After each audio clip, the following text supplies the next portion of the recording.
જય શ્રી કૃષ્ણ। આપ સૌ પ્રેક્ષકોનું હૃદયથી સ્વાગત છે। રાધે રાધે મારા ભાઈઓ અને બહેનો।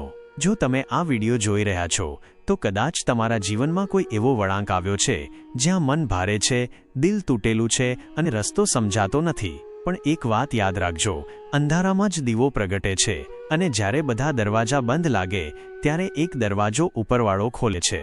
તો આજે આપણે એ જ શબ્દોની વાત કરીશું જે સીધા ભગવાન શ્રી કૃષ્ણે આપણને કહ્યા છે। એ વાણી જે ફક્ત અર્જુન માટે જ નહીં, આજે આપણા માટે પણ એટલી જ સચોટ છે। તેથી ચેનલને જરૂરથી સબસ્ક્રાઇબ કરો, વિડીયોને લાઇક કરો અને કોમેન્ટમાં રાધે રાધે જરૂર લખો, કારણ કે આ ફક્ત એક વિડીયો નથી, આ એક ભાવ છે, એક સંવાદ છે આપણા અને તમારી વચ્ચે। તો ચાલો બેસો, દિલથી સાંભળો અને શ્રી કૃષ્ણના પ્રેમમાં ડૂબી જાઓ। જ્યારે જીવનમાં દુઃખ આવે છે, તકલીફો આવે છે, તો આપણામાંથી મોટાભાગના લોકો પોતાને એકલા સમજવા લાગે છે। પણ ભગવાન શ્રી કૃષ્ણે સ્પષ્ટ કહ્યું છે, ના તું આ શરીર છે, ના આ દુઃખ તારું કાયમી છે, તું આત્મા છે અને આત્મા અજર છે, અમર છે, અવિનાશી છે। વિચારો, જ્યારે અર્જુન જેવો યોદ્ધો હિંમત હારી ગયો હતો, પોતાના જ સગાઓને જોઈને કાંપી ગયો હતો, ત્યારે ભગવાને કહ્યું હતું, હે પાર્થ, તું કર્મ કરવા માટે જન્મ્યો છે, ફળની ચિંતા ન કર। આ ફક્ત અર્જુનને જ નહીં કહેવાયું હતું, આ આજે મને અને તમને પણ કહેવાઈ રહ્યું છે।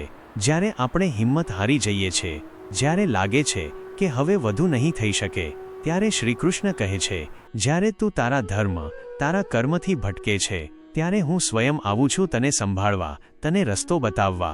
એક નાની વાર્તા સાંભળો। એક ગામમાં એક ખેડૂત હતો, તેનું જીવન સંઘર્ષોથી ભરેલું હતું। વરસાદ ન થયો, પાક ખરાબ થયો, ઘરમાં પૈસા નહોતા, દીકરો બીમાર। તે રડતા રડતા એક દિવસ મંદિરે ગયો અને કહ્યું, હે કૃષ્ણ, જો તું છે તો મારી મદદ કેમ નથી કરતો? તું ચૂપ કેમ છે? ત્યારે તેને એક વૃદ્ધ સંત મળ્યા। તેમણે હસતા કહ્યું, કૃષ્ણે ક્યારેય નથી કહ્યું કે જીવનમાં દુઃખ નહીં હોય, તેમણે ફક્ત એ વાયદો કર્યો છે કે તે દરેક દુઃખમાં તારી સાથે હશે। ખેડૂતની આંખોમાં આંસુ આવી ગયા। તેણે પહેલીવાર મહેસૂસ કર્યું કે કદાચ તકલીફ જતી રહે કે નહીં, પણ હું એકલો નથી। તમે પણ એ જ વિચારો, તમે એકલા નથી, શ્રી કૃષ્ણ તમારી સાથે છે। જ્યારે ખરાબ સમય આવે છે, જ્યારે લોકો બદલાઈ જાય છે, જ્યારે પોતાનાથી ઠોકર લાગે છે, ત્યારે ભગવાન શ્રી કૃષ્ણ કહે છે, જે થયું તે સારું થયું, જે થઈ રહ્યું છે તે પણ સારું છે, જે થશે તે પણ સારું જ થશે। પણ આપણે માણસ છીએ, આપણે વિચારીએ છીએ, સારું કેવી રીતે થયું? મારું નુકસાન થઈ ગયું, મારો સંબંધ તૂટી ગયો।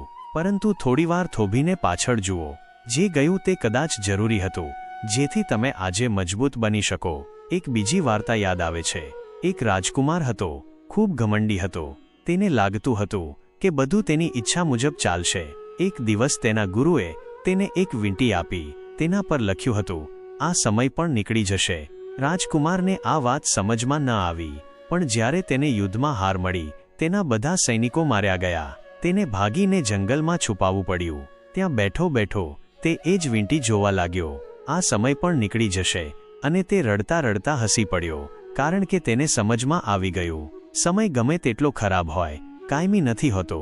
શ્રી કૃષ્ણ પણ એ જ કહે છે, સુખ દુઃખ લાભ હાનિ જય પરાજય સબ ક્ષણિક છે, તું બસ તારા કર્તવ્ય પર ધ્યાન દે। જ્યારે આપણે તકલીફમાં હોઈએ છીએ તો આપણને લાગે છે હવે તો બસ ખતમ, પરંતુ ભગવાન કહે છે, જ્યાં અંત દેખાય છે ત્યાંથી એક નવી શરૂઆત થાય છે। જેમ અર્જુનને યુદ્ધનું મેદાન, મોતનું મેદાન લાગી રહ્યું હતું, પરંતુ ત્યાંથી જ તેની આત્માનું જાગરણ થયું। શ્રી કૃષ્ણે તેને ફક્ત જીતવાનું જ નથી શીખવ્યું, તેમણે તેને જીવવાનું શીખવ્યું। મારા ભાઈ, મારી બહેન, જો તમારા જીવનમાં તોફાન આવ્યું છે તો યકીન માનો કોઈને કોઈ નાવ છે જે તમને કિનારે સુધી લઈ જશે, અને એ નાવ છે શ્રી કૃષ્ણનું નામ। ક્યારેય તમે તમારી જાતને પૂછ્યું છે, હું કેમ ડરી રહ્યો છું? હું કેમ વિચારી રહ્યો છું કે બધું ખતમ થઈ ગયું? કારણ કે તમે તમારી જાતને નબળા માની લીધી છે। પણ ભગવાન શ્રી કૃષ્ણ કહે છે, હે અર્જુન, તું યોદ્ધો છે, તું મારો ભક્ત છે, અને મારો ભક્ત ક્યારેય નથી હારતો। એ જ વાત આજે હું તમને યાદ અપાવવા આવ્યો છું। તમે હારી ન શકો, કારણ કે જો તમે શ્રી કૃષ્ણમાં વિશ્વાસ રાખો છો તો પછી ડર શાનો? ક્યારેક આપણે કહીએ છીએ, ભગવાન મારી સાંભળતા કેમ નથી? પણ વિચારો, જો માં દરેક સમયે બાળકની દરેક માંગ પૂરી કરે તો શું એ બાળક મજબૂત બની શકશે? શ્રી કૃષ્ણ આપણને આપણી આત્માના બળથી જોડે છે, તે આપણી આત્માને તૈયાર કરે છે મુશ્કેલીઓનો સામનો કરવા માટે। એક બીજી વાત શ્રી કૃષ્ણે બહુ સુંદર કહી હતી, જે તું ગુમાવી રહ્યો છે તે ક્યારેય તારું હતું જ નહીં, અને જે તારું છે તે ક્યારેય તારાથી દૂર નહીં જાય. કેટલી સાચી વાત છે આ. આપણે દરેક એ વસ્તુ માટે રડીએ છીએ જે આપણને છોડીને ચાલી ગઈ.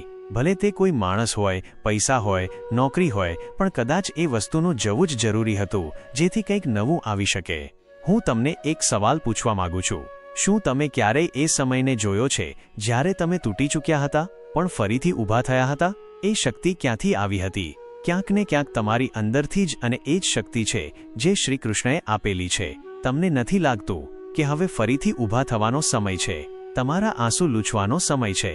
તમારા દિલને સહલાવીને કહેવાનો સમય છે, હું તૈયાર છું, જે થશે તે જોઈ લઈશું, પણ ડરીશું નહીં. કારણ કે જ્યારે મન હારેલું હોય છે તો દુનિયા જીત નથી અપાવી શકતી, પણ જ્યારે મન જીતી ગયું તો આખી દુનિયા પણ રોકી નથી શકતી.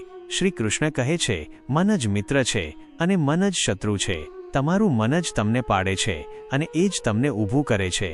તેથી તેને સંભાળો, તેની સાથે પ્રેમ કરો. દરરોજ સવારે ઉઠીને બસ એકવાર કહો, જય શ્રી કૃષ્ણ. તમે જોશો કે દિવસ કેવી રીતે બદલાય છે, વિચાર કેવી રીતે બદલાય છે, અને દુઃખ પણ તમને તાકાત આપવા લાગે છે. જ્યારે જીવન આપણને તોડવા લાગે છે તો શ્રી કૃષ્ણ આપણને જોડવા આવે છે. જ્યારે આપણે રડીએ છીએ તે ચૂપચાપ આપણી પાસે બેસી જાય છે, અને જ્યારે આપણે કહીએ છીએ હું હારી ગયો, તે હસીને કહે છે, તું મારી શરણમાં આવ, હું તને બચાવી લઈશ. આજનો યુગ કેટલો ઝડપી છે ને!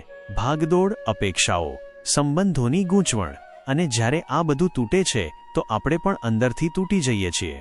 પણ શ્રી કૃષ્ણ આપણને એક વાત વારંવાર શીખવે છે. જીવનમાં જે પણ થાય છે તે તમને કંઈક શીખવવા આવે છે. દરેક દર્દમાં એક શીખ છુપાયેલી હોય છે. ચાલો એક વાર્તા કહું. એકવાર એક સાધુ પોતાના શિષ્ય સાથે જંગલમાંથી પસાર થઈ રહ્યા હતા. રસ્તામાં એક કાંટાવાળી ઝાડીમાં તેમનો પગ ફસાઈ ગયો.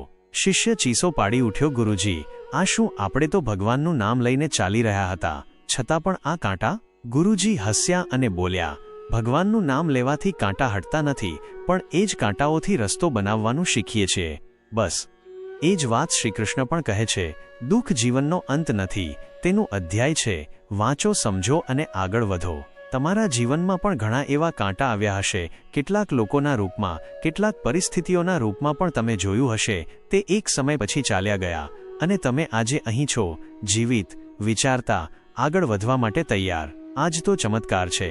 શ્રી કૃષ્ણે ક્યારેય એ વાયદો નથી કર્યો કે તને દુઃખ નહીં થાય, પણ તેમણે એ જરૂર કહ્યું, હું દરેક દુઃખમાં તારી સાથે ઊભો રહીશ. અને તેમની આ જ વાત આપણને સૌથી વધુ સુકૂન આપે છે.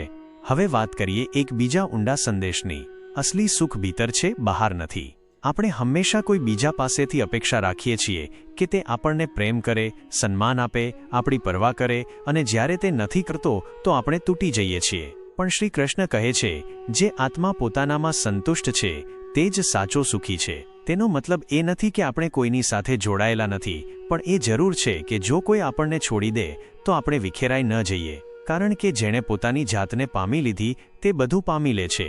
એકવાર એક ભક્ત શ્રી કૃષ્ણના મંદિરમાં બેસીને રડી રહ્યો હતો, પ્રભુ, બધાએ મને છોડી દીધો, હવે તમે પણ કંઈ નથી કરતા. ત્યારે એક બાળક આવ્યું. તેણે પૂછ્યું, તું કેમ રડી રહ્યો છે? ભક્ત બોલ્યો, મારી પાસે કંઈ નથી બચ્યું બેટા. બાળક હસ્યો, તો હવે તારી પાસે ફક્ત કૃષ્ણ બચ્યા છે, અને જ્યારે ફક્ત કૃષ્ણ રહી જાય છે ત્યારે જીવન ફરીથી સુંદર બનવા લાગે છે. વિચારો, ક્યારેક જ્યારે આપણે બધું ગુમાવી દઈએ છીએ ત્યારે આપણને તે મળે છે જે ખરેખર આપણા હોય છે. શ્રી કૃષ્ણ કહે છે, જ્યારે તું મારી તરફ એક ડગલું વધારે છે, હું તારી તરફ 100 ડગલા વધારું છું. તો શું આપણે એક નાનું ડગલું પણ ન વધારી શકીએ? બસ એક નાનો સંકલ્પ કે આજથી આપણે ડરીશું નહીં, રોકાઈશું નહીં. જીવનમાં ઘણીવાર એવા વળાંક આવે છે જ્યાં આપણને કોઈ રસ્તો નથી દેખાતો, અંધારું હોય છે, એકલતા હોય છે, પણ ત્યાં જ દિલની અંદર કોઈ ધીમો અવાજ હોય છે, બધું ઠીક થઈ જશે. એ અવાજ શ્રી કૃષ્ણનો હોય છે. હવે એક અંતિમ વાર્તા કહું. એક માં દરરોજ રાત્રે પોતાના દીકરાને ડરથી કાંપતો જોઈને સૂતી હતી. તેણે શ્રી કૃષ્ણની મૂર્તિ દીકરાના ઓશિકા પાસે મૂકી દીધી અને કહ્યું, હવે આ તારા દોસ્ત છે, જો ડર લાગે તો તેમને કહેજે. રાત્રે વીજળી ગરજી રહી હતી. બાળક ઉઠ્યો અને બોલ્યો, કૃષ્ણા, ડર લાગી રહ્યો છે, શું તમે છો? ત્યારે અચાનક હવાનો જોરદાર ઝાપટો આવ્યો અને રૂમમાં એક ગીતાની પંક્તિ ખુલી ગઈ, મમ્મા ભયભીત ન હોતા, જો મેરા ભક્ત હૈ. બાળક હસ્યો અને શાંતિથી સૂઈ ગયો. આ કોઈ ચમત્કાર નહોતો, આ શ્રી કૃષ્ણનો વાયદો હતો. તે દરેક એ દિલને સાંભળે છે જે સાચા મનથી પોકારે છે. તો જો તમે તૂટેલા હો, પરેશાન હો, એકલા હો, તો બસ આંખો બંધ કરો અને કહો, હે કૃષ્ણ, હવે બધું તારા હવાલે છે. પછી જોજો ધીમે ધીમે કેવી રીતે તમારી અંદરથી એક શક્તિ જાગશે જે કહેશે, હું તૈયાર છું જીવનને ફરીથી જીવવા માટે. તમને યાદ છે ને, શ્રી કૃષ્ણે કહ્યું હતું, તું બસ કર્મ કર, ફળ હું આપીશ. તો ચિંતા ન કરો, ક્યારેય પણ તમારા જીવનની હારને અંતિમ ન માનો, કારણ કે જ્યાં શ્રીકૃષ્ણ છે ત્યાં હંમેશા એક નવી શરૂઆત હોય છે. જો તમે અહીં સુધી આવ્યા છો તો યકીન માનો તમારા દિલમાં હજી પણ આશા બાકી છે. એ દીવો હજી પણ પ્રગટી રહ્યો છે અને એ દીવો શ્રી કૃષ્ણે જ પ્રગટાવ્યો છે. તો એકવાર જોરથી બોલો, જય શ્રી કૃષ્ણ, રાધે રાધે. જો આ શબ્દો તમારા દિલ સુધી પહોંચ્યા હોય, જો તમે આજે કંઈક મહેસૂસ કર્યું હોય, તો આ વિડીયોને તમારા પરિવાર અને મિત્રો સાથે જરૂર શેર કરો. ચેનલને સબસ્ક્રાઇબ કરો અને કોમેન્ટમાં લખો, હું શ્રી કૃષ્ણની શરણમાં છું. બસ આટલું જ કાફી છે. તમારો દિવસ શુભ હો, તમારું જીવન મધુર હો અને તમારા ખભા પર શ્રી કૃષ્ણનો હાથ હંમેશા રહે. જય શ્રી કૃષ્ણ.